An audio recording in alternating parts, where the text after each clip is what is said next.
ლამაზი ყვავილები. ლამაზი ყვავილები. მე ვარ ნათელა კალანდაძე, 87 წლის. ცხოვრობ თბილისში ამჟამად, მაგრამ დავიბადე იმერეთის ერთ-ერთ საოცარ კუთხეში, ზურმუხტობა მხარეში, იქ სადაც ზორგვეთი კოიტერსი ალერსება, იმერეთის სოფელი ლეღვანი. ბავშვობა გავატარე იქ, რა თქმა უნდა, სკოლაც იქ დავამთავრე. წარჩინებული მოსწავლე თვითლებოდი ვიყავი და 17 წლისა უკვე წამოვედი დედაქალაქისკენ, უბრალოდ რუსთავში. და მუშაობა დავიწყე მეტალურგიულ ქარხანაში 17 წლისა. 17 წლის ბავშვს წარმოდგენა არ მქონდა მე მეტალურგიაზე რა იყო, როგორ იყო, რო ხედავდი ამწეკრანი ისინი, ამწეები ჰაერში დადიოდნენ, მე ვიმალებოდი არ დამეცეს მეთქი. ერთი კვირა იყო მის მომზადების პერიოდი და დავსვეს პირდაპირ ოპერატორად იმაზე მილსაგლინო საამქროში. და სხვათა შორის ძალიან მალე ავითვისე ყველაფერი და იმდენად კარგად ავითვისე ერთ წელიწადში უკვე იმის სურათების იმაზე ვიყავი გარეკანზე საქართველოს ქალის პატარა. მე და ჩავაბარე იმაში პოლიტექნიკური უნივერსიტეტის ინსტიტუტი იყო მაშინ და ამასობაში გავიცანი ჩემი მეუღლე და 20 წლისა უკვე წამოვედი თბილისში. სწავლაც გავაგრძელე და სწავლასთან ერთად სამსამი შვილიც გავზარდა. ორი ფაქტურად ერთი მერე დაიბადა პატარა.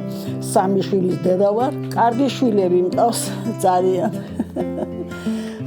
თავთავის საქმიანობაში ყველას წარმატებული ცხოვრება აქვს. პროფესიით მე ვარ ინჟინერ ტექნოლოგი. მსუბუქი მრეწველობის. მუშაობდი მსუბუქი მრეწველობის სისტემაში ერთ-ერთ სამკერლო ფაბრიკის მთავარი ტექნოლოგი ვიყავი. მე 72 წლიდან უკვე გადავედი მომსახურების სფეროში. და იმ დღიდან დღემდე ვაგრძელებ მომსახურების სფეროში მუშაობას. 45 წელია მუშაობ. ძალიან რთული იყო, მაგრამ როცა გვერდზე გყავს ისეთი ადამიანი, რომელიც შენსაც გაჭირვებასაც თავის თავზე იღებს და ლხინსაც თავის თავში განახსახიერებს, არაფერი არ გაგიჭირდება. თუ ჩაიფიქრებ რაღაცას, აუცილებლად გამოგივა, მაგრამ ბოროტი და შურიანი არ უნდა იყო. არასოდეს ადამიანი უნდა გიყვარდეს. ღმერთი თავისთავად უნდა გიყვარდეს და ყველაფერს შესაძლებლობას მოაღწევს. თუ ბოროტი ხარ, ის ბოროტება შენ გიბრუნდება ისე. მე პირადად არასოდეს არ მიფიქრია ვიღაცაზე ცუდად რა, არასოდეს. ყველა მიყვარს, ყველა ჩემი ახლობელი, მეგობელი, მეგობარი, სულთად უცხო ადამიანიც კი მიყვარს, რომელშიც დადებით რაღაცას ვხედავ.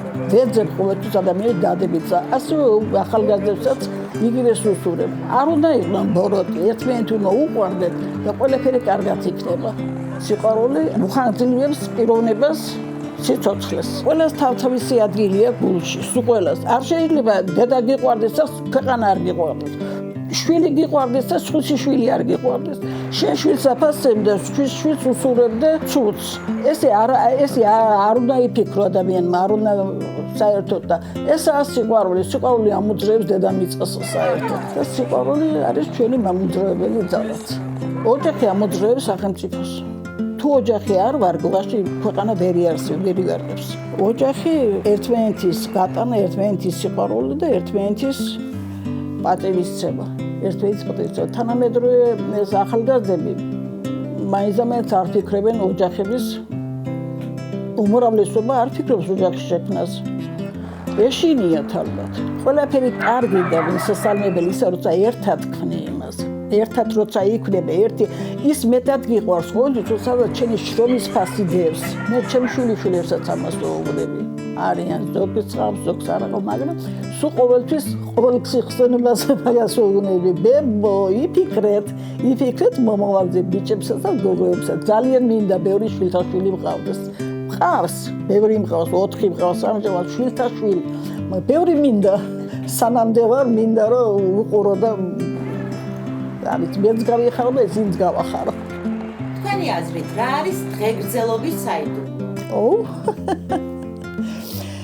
ჯერ ერთი მე არ მგონია რომ დღეგრძელი ვარ, მე მგონია პატარა ვარ ისევ. ჩემი გული ისეთი ვია, როგორც იყო 30 და 40 წლის წინ. იგივე გასწრებს საუბრობ და იგივე ისინი მაქვს ინტერესები. იცით რა, შურიანი არ უნდა იყო და ბოროტი არ უნდა იყო. მე უფრო შურიანი ადამიანი ვერ იცხოვრებს ვერასოდეს დიდხანს. ჯანმრთელი ცხოვრებით უნდა ცხოვრობდე. აუცილებლად. არა სასმელი, რა თქმა უნდა, არა სიგარეტი და არა ბოროტი სული ჩასახლება ორგანიზმში. ეს არის ჯანმრთელობის ერთ-ერთი ძირითადი საიდუმლო. და გარეშე უნდა გყავდეს მოსიყვარული ხალხი. აი ეს არის ჩემი ჯერჯერობით რა ვიცი და ბოროტი ადამიანი არასდროს გრძელი არ იქნება.